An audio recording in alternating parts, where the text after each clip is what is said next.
Good morning student. आज हम आप लोगों को चैप्टर 1 कविता पढ़ा रहे हैं और कविता का नाम है भारत भू ने जन्म लिया।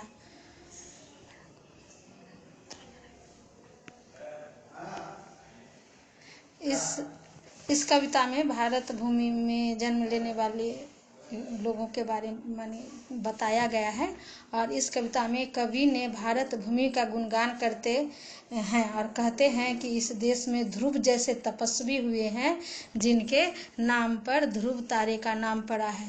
ध्रुव तारा जो हम लोग आकाश में देखते हैं वह एक व्यक्ति था जो इसी भारत भूमि पर जन्म लिया था। कवि इसी भूमि पर जीने मरने की बात कहता है और कहता है कि विभिन्न बाधाओं पर विजय पाकर हमेशा आगे बढ़ना और नवयुग लाने की प्रेरणा भी कवि ने दी है। कवि का कहने का मतलब है कि हम इसी भूमि पर, भारत जैसे भूमि पर जन्म लिए हैं और मरने की भी बात हम इसी भूमि के लिए करेंगे। तो कितने भी बाधा हमारे जीवन में क्यों ना आए, लेकिन हम उस बाधा पर जरूर विजय पाएंगे और हमेशा आगे बढ़ेंगे। उन बाधाओं को तोड़कर आगे बढ़ना है और नए युग का निर्माण करना है। कवि इसी बात पर हम लोगों को इस भारत भू ने जन्म लिया कविता में बताए हैं।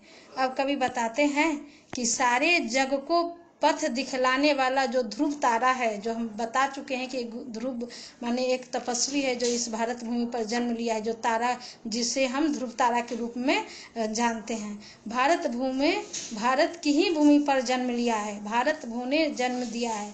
यह सौभाग्य हमारा यह सौभाग्य है कि जो सारे जग को पथ रास्ता दिखाता है ध्रुव तारा, और वह ध्रुव इसी भारत भूमि पर जन्म लिया है। आगे कई बताते हैं कि धूप खिली है, खुली हवा है, 100 रोगों की एक दवा है, चंदन की खुशबू से भीगा भीगा आंचल प्यारा है। कवि के कहने का मतलब है कि इस धरती पर धूप खिली है और हवा भी खुली है, और यह खिला हुआ धूप और जो खुली हवा है, जो जिसमें हम अगर वह हमें प्राप्त होगी तो हम जितने भी रोग हैं, 100 रोगों की यह एक दवा है जो हमें मिलती है इस भूमि से। चंदन की खुशबू जो भीना भीना है इस धरती पर, वह भीगा आंचल प्यारा है। बहुत यह धरती माँ का आंचल उतना ही प्यारा है। जन्मभूमि से बढ़कर सुंदर कौन देश है इस धरती पर, इसमें जीना भी प्यारा है, इसमें मरना भी प्यारा है। कवि का कहने का मतलब है कि जिस धरती पर हम जन्म लिए हैं वह देश किसको नहीं प्यारा है। वह देश जो है, वह जन्मभूमि सबसे बढ़कर है, सबसे सुंदर है इस धरती का, और इसी भूमि पर हमें जीना भी है और मरना भी हमें प्यारा है।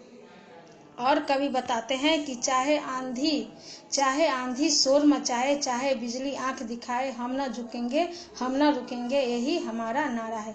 कवि का कहने का मतलब है आंधी रूपी बाधा या आंधी रूपी कोई भी मुसीबत कितना भी हलचल मचाए हमारे जीवन में, कितना भी बिजली जैसा बाधा आंख दिखाए, हम उन बाधाओं के आगे झुकेंगे नहीं और न हमारा कदम रुकेगा। यही हम संकल्प करते हैं, ये हमारा नारा है। कवि का कहने का मतलब है कि कोई भी बाधा, कोई भी मुसीबत आए हमारे आगे बढ़ने हमारे राह में, हम उससे कभी नहीं घबराएंगे और न हम उसके आगे झुकेंगे, बल्कि उन बाधाओं को चीरकर हम आगे बढ़ते जाएंगे। यही हमारा संकल्प है। कवि कहते हैं आगे कि पर्वत पर्वत पांव बढ़ाता, सागर की लहरों पर गाता, आसमान में राह बनाता, चलता मन बंजारा। कहने का मतलब है कि हमारा पांव जो है, चाहे कितना भी पर्वत ऊंचा हो, सागर की गहराई हो, लहरें हो, गाता हो, आसमान में हम राह बनाते, चाहे आसमान जैसा इतना बड़ा रास्ता क्यों ना हो, हम उस पर अपना रास्ता बनाएंगे और आगे बढ़ेंगे। हमारा मन जो है बंजारा है और उस पर चलता रहेगा। चांद और मंगल का सपना सच होने वाला है अपना। कहने का मतलब चांद पर आज मंगल ग्रह पर माने जो जाने का सपना है वो अब हमारा सच होने वाला है, क्योंकि हम उन मुसीबतों को टालकर, उन बाधाओं को रोककर हम आगे बढ़ेंगे तो कोई भी काम जो है हमारे लिए मुश्किल नहीं है। हम अगर मन में हमारा हम संकल्प ले लिए कि हमें चांद तक पहुंचना है या वहां तक जाना है तो हम उन कामों को जरूर पूरा करेंगे। अमर तिरंगा ध्वज उछालकर नवयुग ने ललकारा है। कहने का मतलब है जो अमर तिरंगा है हमारा ध्वज, तिरंगा ध्वज, उसको हम लहराएंगे और नए युग का निर्माण करेंगे। भारत भूमि ने जन्म दिया है, यह सौभाग्य हमारा है।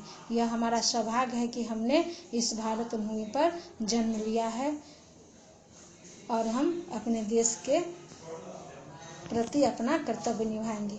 अपने देश पर गर्व होना चाहिए, हमें अपने देश पर गर्व होना चाहिए तथा देश के लिए किसी भी परिस्थिति में हमें झुकना, किसी भी परिस्थिति में झुकना नहीं चाहिए। अपने देश के लिए चाहे जो भी हो जाए, हर मुसीबत में हम का सामना करेंगे। यही हमें सीख मिलती है इस कविता से। बच्चों अब आप इस कविता को पढ़ें। अब ये यहीं पर समाप्त हो जाती है कविता।